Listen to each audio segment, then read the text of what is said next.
अच्छा, कोई हमसे पूछेगा हिनान जी दुनिया में कितना दिन के लिए आए? ठीक है, मान लिया पूरी आप 2 दिन के लिए आए, ये दुनिया में कितना दिन के लिए आए ये तो हम नहीं बता सकते। कभी भी जा सकता है कोई आदमी, हम भी कभी भी जा सकते हैं। तो अब इतना सामान कहला हिनान जी इकट्ठा कर लिए, मकानों बना रहे हैं, तो गाड़ियों रख रहे हैं, तो यो कर रहे हैं, तो वो कर रहे हैं, सोच रहे हैं कि पुतवा केने रहेगा, सोच रहे हैं कि नतिया केने रहेगा, इतना बोझा इकट्ठा कर लिए। देखिए वहां समझ नहीं काम कर रही है, पूरी आने में समझ काम कर रही है कि 2 दिन का सामान लेके चलो। आज दुनिया में कितना देर के लिए आए हैं इसमें समझ हमारी आपकी नहीं काम कर रही है। गुरु इसी समझ को देते हैं, और जैसे जैसे गुरु इस समझ को देंगे हाय हाय और हंगामा मन का कम हो जाएगा, मन का शोर घट जाएगा।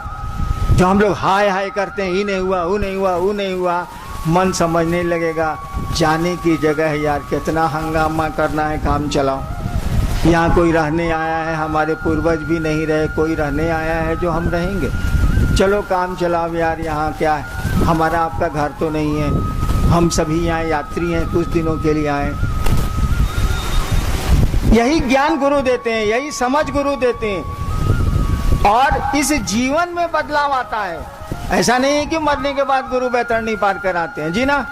इस जीवन में वो आपको जीवन के दुखों से, जीवन के संघर्ष से, जीवन की तकलीफों से मुक्त करते हैं, हटाते हैं गुरु। हम लोगों ने कहा उस शिव को अपना गुरु मानिए, बना के देखिए, सोचिए कि शिव मेरे गुरु हैं। आइए देखें कि क्या जिज्ञासा आई है। एक भाई की जिज्ञासा है कि विशिष्टता में किसी भी तरह की वंदनाएं खान-पान आदि की क्यों नहीं लगाई जा रही है। एक भाई ने पूछा है कि शिव शिष्यता में किसी तरह की वर्जना, रोक, वर्जना माने रोक, प्याज नहीं खाना है, लहसुन नहीं खाना, ये नहीं करना, ये नहीं करना है, सिगरेट नहीं पीना है। शिव शिष्यता में किसी तरह की वर्जना क्यों नहीं लगाई जाती है, रोकते क्यों नहीं है आप लोग? हम चर्चा के शुरू में ही आपको कह दिया था कि इस कार्यक्रम में हम लोगों में से कोई गुरु नहीं है। हम लोग शिव को अपना गुरु मानते हैं, शिव हमारे गुरु हैं। एक बात बताइए, गुरु शिष्य की परंपरा में, शिक्षक छात्र की परंपरा में कानून किसका चलेगा, लड़का का कि मास्टर का? स्कूल में कानून किसका चलेगा, लड़का का कि मास्टर साहब का? नियम किसका चलेगा, लड़का बनावेगा से कि मास्टर साहब बनावेंगे से? अगर लड़का के बनाने से कानून चलेगा तो सब स्कूल के बाहर में देखिएगा 10 से 4 खाली कबड्डी हो रहा है और मास्टर साहब कबड्डी खेल रहे हैं। क्या कि लड़के कबड्डी खेलना चाहते हैं, पढ़ना नहीं चाहते। लड़कों का स्वभाव है, नटखट होते हैं, वो क्या पढ़ेगा वो? यानी गुरु शिष्य की परंपरा में गुरु का नियम कानून चलेगा। शिक्षक और विद्यार्थी के मामले में शिक्षक का नियम कानून चलेगा, विद्यार्थी का नहीं चलेगा, नहीं तो विद्यार्थी पढ़ेगा ही नहीं। ठीक उसी तरह से गुरु शिष्य की परंपरा में गुरु के नियम चलते हैं। गुरु जो कहेंगे सो होगा, चेला कहेगा तब तो गुरु जी को लेमन जूस खिला देगा, गुरु जी कहेंगे वही होगा। और आप हमसे पहले से जानते हैं कि शिव जगत के गुरु हैं। हम लोगों के पहले से इस देश को मालूम है कि शिव जगत गुरु हैं, गुरुओं के गुरु हैं, गुराधिपति हैं, ये सब पहले से मालूम है। हम लोग कोई नई बात नहीं कह रहे।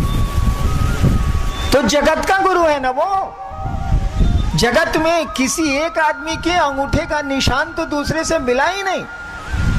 इस दुनिया में आपके अंगूठे का निशान संसार में किसी से नहीं मिल सकता। मेरे कहने का अर्थ हुआ, हर एक आदमी की सोच, प्रवृत्ति, प्रकृति अलग अलग है, होनी ही होनी है। अब समुद्र के टापू में रहने वाले लोग अगर खोजें कि पालक साग हमको खूब मिले, बेचारे को कहां से मिलेगा? अब समुद्र के जहाज या हवाई जहाज से सब्जियां जाएंगी तभी ना, कहां से मिलेगा? उसके बच्चे क्या खाएंगे, उसका परिवार कैसे पलेगा? उसको समुद्र पे तो भरोसा करना ही होगा, समुद्र की मछलियों और जानवरों पर उसको पेट पालना ही होगा, अपना रोजगार उस पर खड़ा करना ही होगा। क्या करेगा वो? आपने नहीं देखा होगा, जब बाढ़ आती है देखा ही होगा, यहाँ भी तो तूफान आता ही है। जब तूफान आता है या बाढ़ आती है बिहार झारखंड के राज्यों में, मैं तो वहाँ प्रशासन में रहा हूँ, लोग रेलवे लाइन पर चले जाते हैं, कुछ खाने को नहीं, सरकार की राहत में तो देर लगती है, लोग रेलवे लाइन पर चले जाते हैं और उसी पानी से मछलियों को मारते हैं, आग में भूंजते हैं, अपने भी खाते हैं, बच्चे और पत्नी को भी खिला के 2-3 दिन तक तो उनको ऐसा करना ही पड़ेगा। कुछ तो मिलेगा नहीं, चारों बगल पानी है।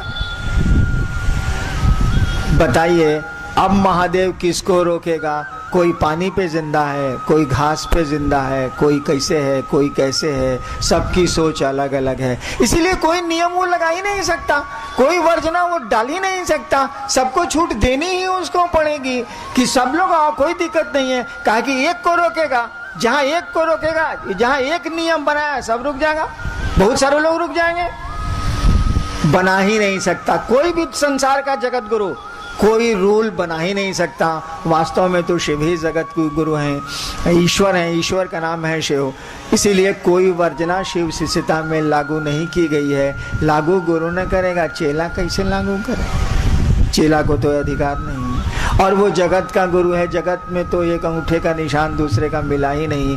ये आप जो सोचते हैं, आपका बेटा वह नहीं सोचता, आपकी माँ वह नहीं सोचती, आपके पिता वह नहीं सोचते। सबकी सोच अलग अलग है, सबका चाव, सबकी अभिरुचि, सबकी इच्छाएं अलग अलग होती हैं, सब अलग अलग है। शिव किसको रोकेगा? वो तो सबका है, वो सबका हो या नहीं हो उसके तो सभी हैं। चलिए, शिव शरीर में नहीं है, गुरु मानने के बाद ज्ञान कैसे मिलेगा? एक भाई की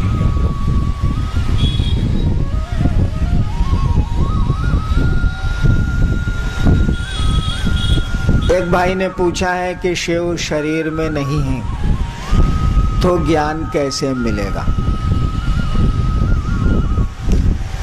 थोड़ा सोच के सवाल करना चाहिए था आपको।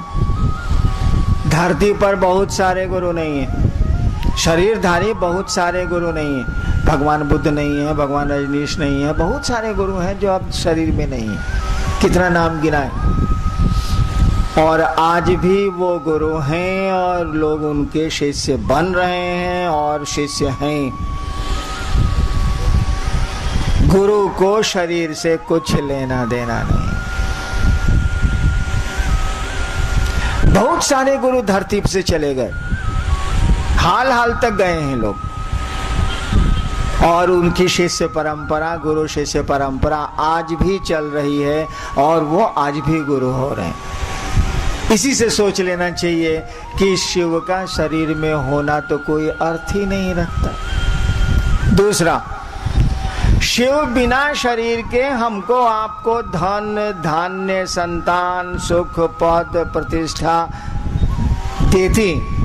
हमने कहा तभी ये लंबा सिलसिला कई हजार वर्षों से चल रहा। देती तो ज्ञान नहीं दे सकते भाई साहब।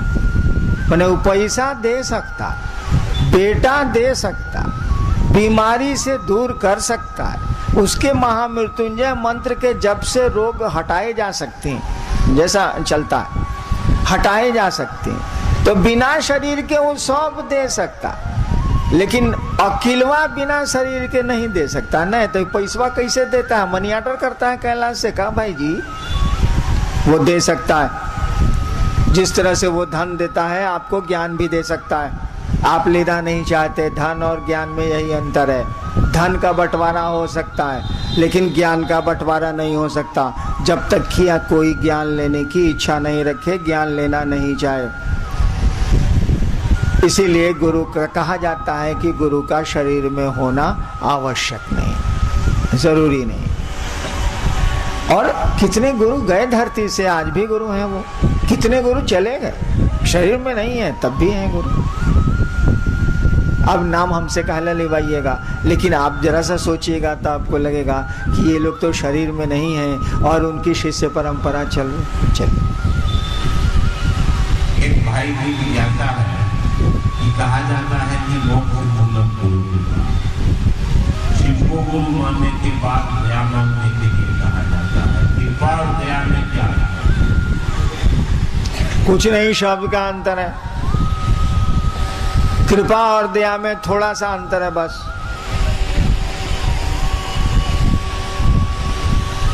कृपा का मानी है कि आपको अधिकार है, करो और पाओ। कृपा करो और पाओ, सामान्य अर्थ यही लगेगा इसका। कृपा का अर्थ है आपको अधिकार है, दया का अर्थ है कि आपको अधिकार नहीं, तब भी चाहिए। आप सरकारी नौकरी करते हैं, आप छुट्टी के लिए कृपा मांगते हैं, 2 दिनों की छुट्टी की कृपा की जाए। क्यों? कि आपको अधिकार है, आप नौकरी करते हैं, इसलिए आप सरकार ने आपको अधिकार दिए हैं, आप छुट्टियां ले सकते हैं, आपको अधिकार है। दया का मानी होता है हमको मेरा सब अधिकार खत्म हो गया। कानून आप जानते हैं, सर्वोच्च न्यायालय भारत के ऑनरेबल सुप्रीम कोर्ट ने किसी की फांसी की सजा को कंफर्म कर दिया। ऑनरेबल सुप्रीम कोर्ट ने कहा कि आपको जो फांसी की सजा मिली है वो सही है, मान लीजिए।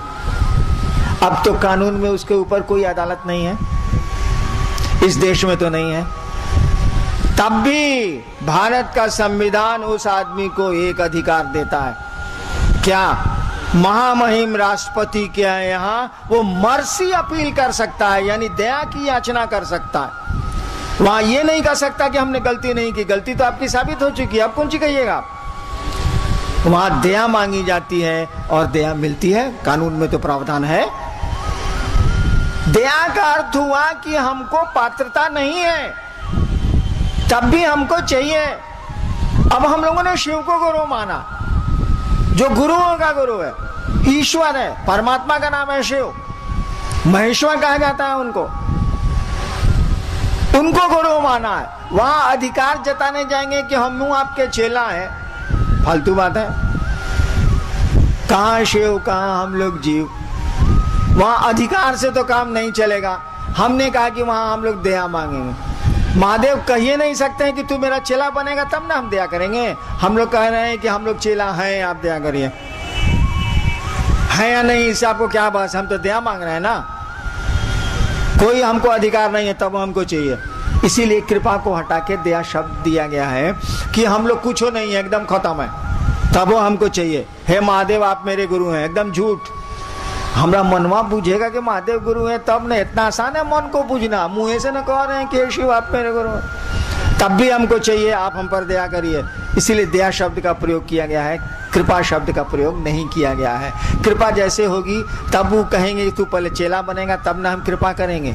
ये लफड़ा में कौन पड़े, चलिए दया करिए। एक भाई की जिज्ञासा है कि जो व्यक्ति शरीरधारी गुरु को अपना गुरु बनाए, क्या वे लोग इनको गुरु बना सकते हैं? एक भाई ने पूछा है कि जो व्यक्ति शरीरधारी गुरु को गुरु बनाए हैं, क्या वो शिव को अपना गुरु बना सकते? क्यों नहीं बना सकते भाई?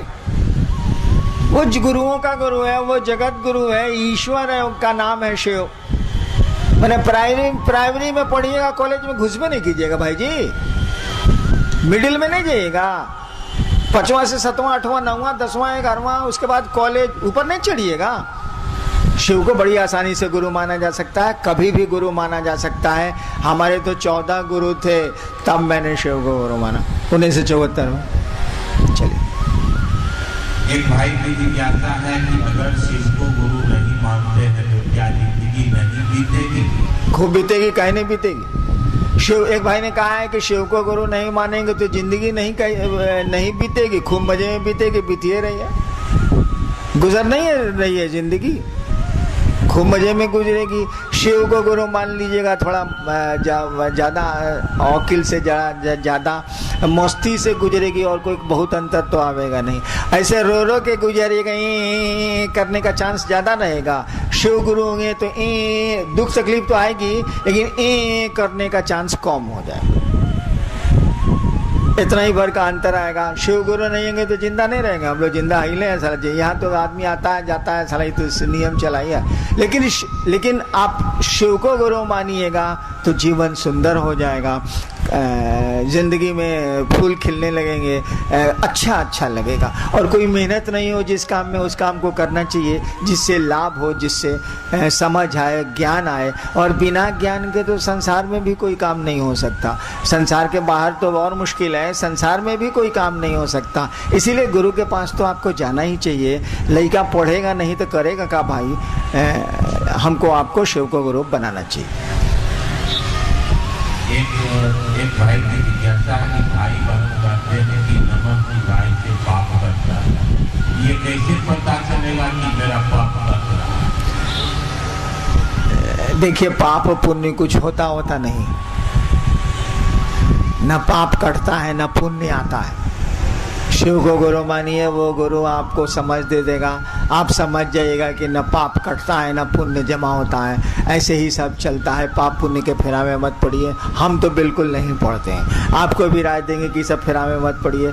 जो ठीक लगता है, जो समाज के लिए ठीक हो, जो गुरु कहते हैं उसको करिए। बाकी छोड़िए, क्या होता है क्या नहीं होता है, कितना माथा खराब करिए। चल, जिज्ञासा खत्म, छोड़ दीजिए। इस पावन स्थल जगन्नाथपुरी में शिव गुरु महोत्सव का आयोजन, आप बैठे रहेंगे, अभी 5 मिनट और कार्यक्रम चलेगा, आप बैठे रहेंगे। आयोजन, मैंने पहले भी कहा कि हमारा सौभाग्य कि इस आयोजन में हमको आने का, शामिल होने का सौभाग्य मिला।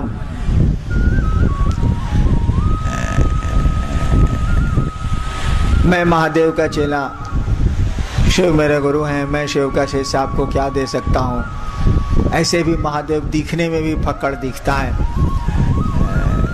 लेकिन अपने गुरु महादेव से, अपने गुरु शिव से ये प्रार्थना करता हूँ कि आपका जीवन शिवमय हो, सुखमय हो, आपके दुख दर्द थोड़े कम हो, और यही अनधिकार, बिना अधिकार के ये आशीर्वाद देना चाहता हूँ कि आप सचमुच में शिव के शिष्य बने। शिव जैसा हमारा आपका आचरण हो, जिसके गले में सांप भी रहता है और चूहा भी जिसकी मूर्ति में रहता है, और बड़े इत्मीनान से दोनों रहते हैं, जबकि सांप चूहे को खाता है। शिव आपके गुरु हो, शिव जैसा आपका जीवन हो, शिवमय हो, यही प्रार्थना अपने गुरु से करता हूँ।